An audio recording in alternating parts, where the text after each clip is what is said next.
You shouldn't be beating yourself into the ground because you're not everything you could be, because no one is. And if you beat yourself into the ground, then you can't get up and improve. How much of my self-criticism is ill-advised?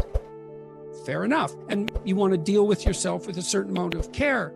Fix your weaknesses. You know, if you're ashamed of being ignorant, you're showing up at a party because, you know, you claim to knowledge that you don't have and someone exposes you. Well, you can be angry at them, and you probably will, but they've actually done you a favor. What should I do with my life? That's a real complicated question. Oh, here's an inadequacy. Excellent. You have a goal now. Rectify it. Carl Rogers, the psychotherapist, pointed out that for therapy to be successful, the person has to want to change. So they have to have recognized that they have a problem. I know it's still technically difficult. It requires discipline and all of that. There's no magic solution, but if you're plagued by feelings of inferiority, you should rectify the most obvious inferiorities. You have to rectify an inadequacy when it's clearly an impediment to your goal. You can protect yourself by picking a different goal that's more difficult. That's a good mental hygiene practice, because sometimes you should switch goals rather than rectifying inadequacies. If you want to know something about yourself, sit on your bed one night and say to yourself, my life is not everything I want it to be, and perhaps it's not everything that I need it to be. The suffering that's attendant upon that is make me nihilistic, cynical, bitter, resentful, homicidal, genocidal, unable to have a good relationship, prone to punish people for their virtues because of my jealousy. You ask yourself, you sit on the bed and say, okay, man, I'm ready to learn something. Like what's one thing I'm doing wrong that I know I'm doing wrong, that I could fix, that I would fix? And it's often something that will point you to small things. What would be a few key steps to get started to turn their life around, or to find the motivation for something greater than where they're at? You can find it in shame. You can find it in guilt. You can find it in conscience. You can find it in anger. You can find it in interest. Some of it's practical knowledge too. It's like you can get a really long way with very small changes, incremental changes, micro habit changes. So aim low. You want a goal that you can do, but that requires some improvement on your part, because you want to attain the goal. That's satisfying. But then you want to make yourself into the thing that can attain goals. So you're pursuing a goal, but you're also pursuing the goal of transforming yourself at the same time. You're doing both of those at the same time. If you're resentful, you're either being oppressed and not standing up for yourself, or you're whiny and should grow up. And both of those things are really useful to realize. Okay, I'm resentful. Okay, am I immature? You know, are people picking on me, or I am immature? If people are picking on me, do I have something to say or something to do? I should do it. You can foster it and let it devour you and take you places that no one with a clear mind would ever want to go. How do we start to heal the memories of the past, the traumas of the past, so that they don't keep hurting us in the present? People are generally traumatized because something actually horrible happened. And dwelling on it in the moment just makes it worse. It's a universal human experience to one degree or another. When you're the only person that something has happened to, that's really not good, right? Because it alienates you even from yourself. You have no idea what to do with that. And so that's sometimes why people find it such a relief to have their illness diagnosed. Just knowing that you're not the only person like that can be very helpful. What your brain wants from you in relationship to a traumatic memory is indication that you're no longer vulnerable to the same problem. Change your interpretation or your behavior or the situation or whatever you can change so that it isn't going to happen in the future. And if you do that thoroughly, you'll generally let yourself rest. Well, that's the purpose of memory in general.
make sense of your past behavior so that the good things that happen to you can be duplicated and the bad things can be avoided. It's not to make an objective record of the world. How do you advise people that are dealing with imposter syndrome?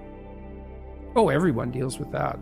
Every time you make a status shift as you move upwards, of course you have imposter syndrome, because when you first make a transition into a new role, you are an imposter. What did Nietzsche say? Every great man is an actor of his own ideal.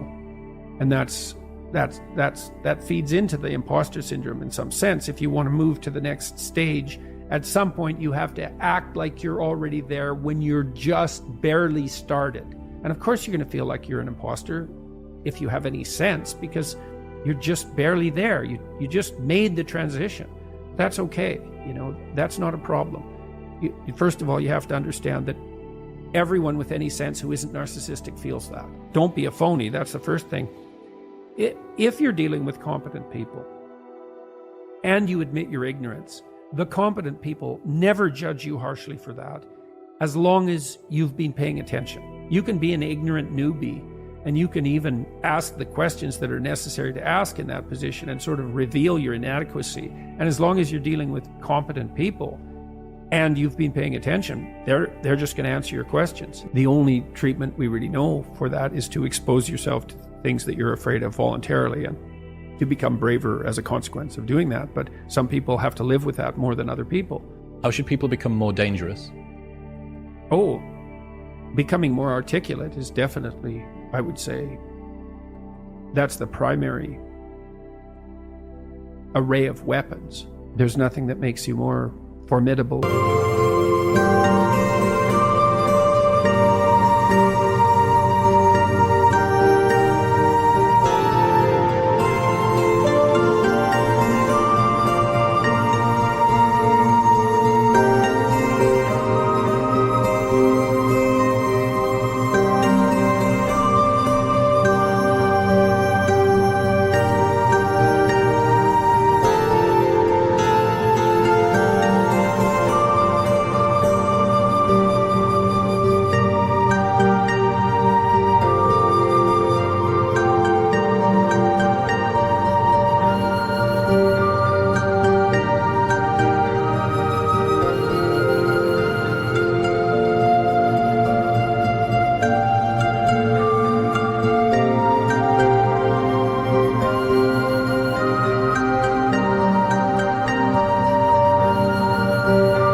Than verbal competence, and being able to articulate, be able to think, to marshal your arguments, right? It's a battlefield metaphor.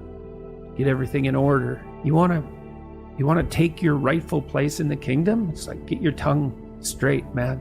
Get it under control in the highest possible sense. You almost feel competent by being around them. Mm-hmm. But you certainly feel competent by appreciating it. Yeah. Right? Because it speaks to the part of you that is capable of appreciating such things. You think, wow, that's really something. That's an amazing display. The victim mindset, where you believe that you have no control over the outcomes in your life. I wonder whether there's an opposite, where you believe that you have an infinite amount of control over them and you lose faith in your innate ability to just carry you through. I wonder whether the opposite of a victim mentality, where you take responsibility for the things that occur in life, I wonder whether you can overshoot that. You can, for sure. Yeah, definitely. You do have an indefinite responsibility, and you do have an indefinite capacity to bear that responsibility, but that doesn't mean it can't be crushing. And then I would say the antidote to that is that you're not in this alone. It's important that you do everything you can, but there's enough for everyone to do. So you delegate, and you help build people around you so that they're all working in the same direction. It's an effort multiplier. There's also a narcissism that can come along with that, which is, well, it's all up to me.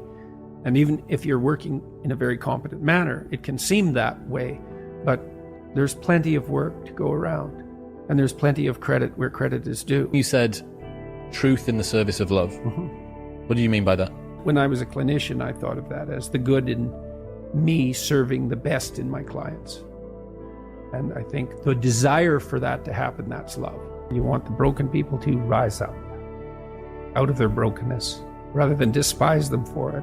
And then you orient yourself towards. So what you're doing by engaging in truthful dialogue is letting the wind blow where it's going to blow. And you do that if you've decided at some fundamental level, even if you don't know you've decided that the truth will set you free. The truth is a process. It's often a dialogical process. So the truth is the thing that emerges in the course of the search for the truth. It's something like that. You let go and the truth takes you away, and you think that it's going to go where it should go. You commit yourself to that idea. And then that's your adventure. That's one of the things that's so cool about that. How could it be a true adventure if it wasn't true? And then why is an adventure if it's true? Because you're not crafting the outcome.